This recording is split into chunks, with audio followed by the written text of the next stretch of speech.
What's up, guys? So today I'm actually at my academy, and I have obviously a full weightlifting gym in the academy. So I was able to switch things up a bit. First off, shout out to Attila's Gym. I'm wearing their shirt as I do on occasion when the laundry cycle does its thing, and they're fighting the good fight, and just want to send some positive vibes there. Today, number one, I remembered my squat shoes, which is a good thing.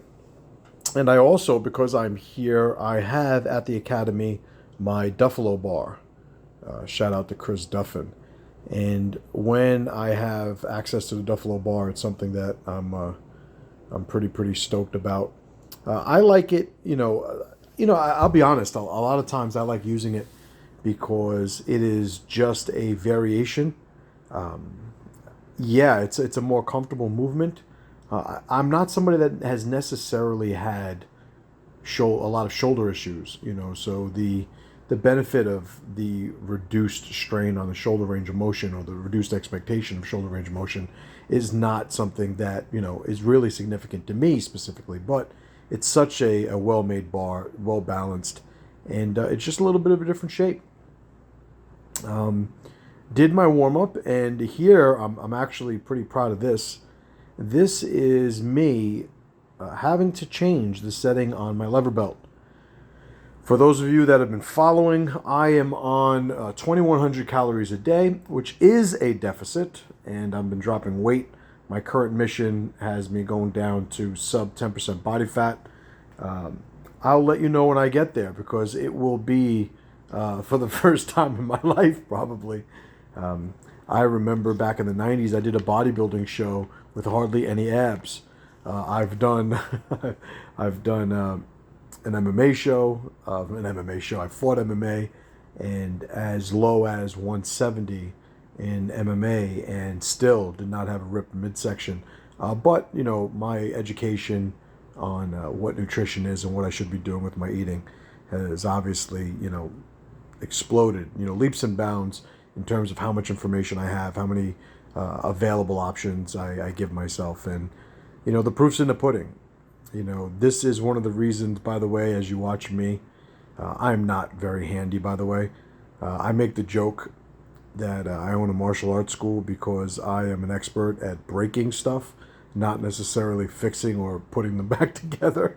So this is a push. But I'm adjusting this lever belt, and I ordered a new belt, which should be here hopefully within a week. And I ordered I think it's the Pioneer belt. I'm drawing a blank right now, but I'm pretty sure that's what it is.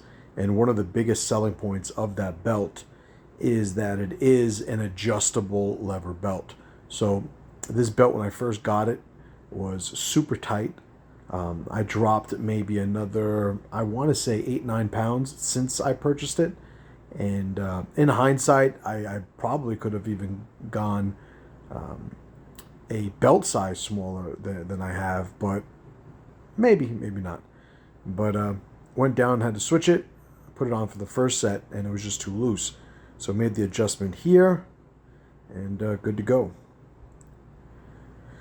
So another thing with the Duffalo bar, see that little twist I'm doing to the bar? Sometimes it is a pain in the ass when you get up there and wait, when the arch of the bar is downward, and you have to first rotate it and sort of wiggle yourself into it before it starts moving. Maybe it's just my rack, I don't know. But it's definitely something that, it's really a push to find any sort of negative or con about the Duffalo bar. And I'm not even sure that qualifies, but if I had to nitpick, it's something that I wish just, I wish it didn't work the way it did. But is that Duffin's fault, or is that just physics?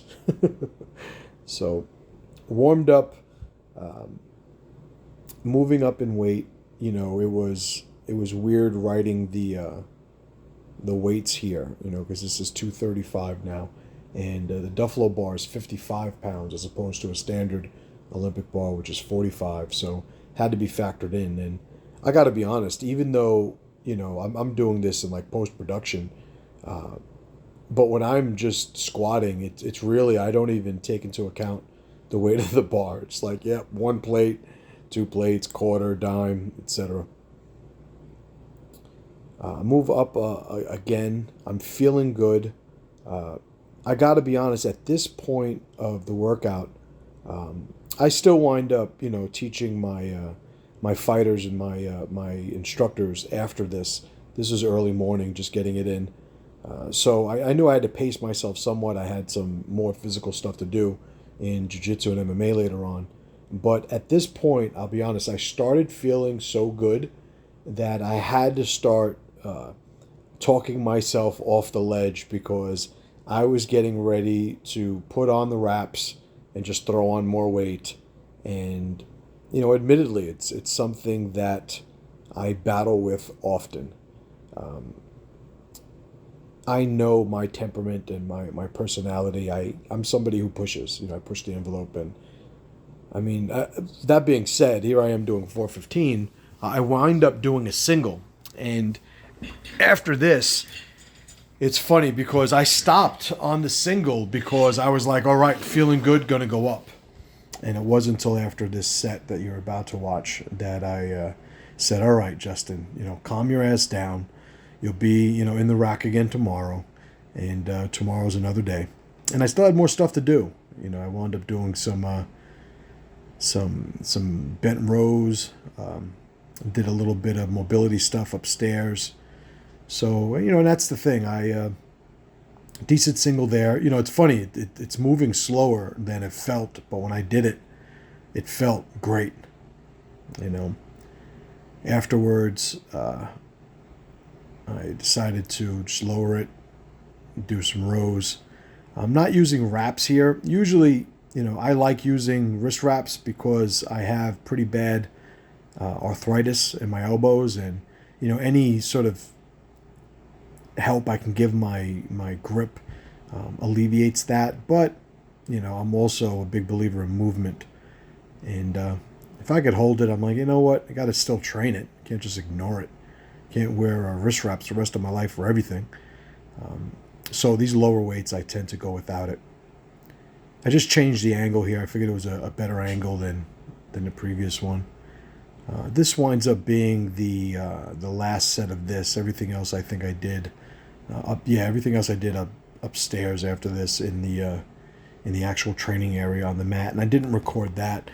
What I'm trying to really keep these videos to, for now at least, is getting the squat work in, and if I'm going to do another exercise on the rack, I'll catch that too. It gives me some more footage, some more stuff to talk about. But woke up this morning. Those of you wondering, 229, and feeling good. Good sleep, tracking my sleep, and finish off with this set of bent rows with 225. Worth noting, I went back to the straight bar when I went to the rows. So, another squat session in, another day in the rack. I'll see you guys tomorrow.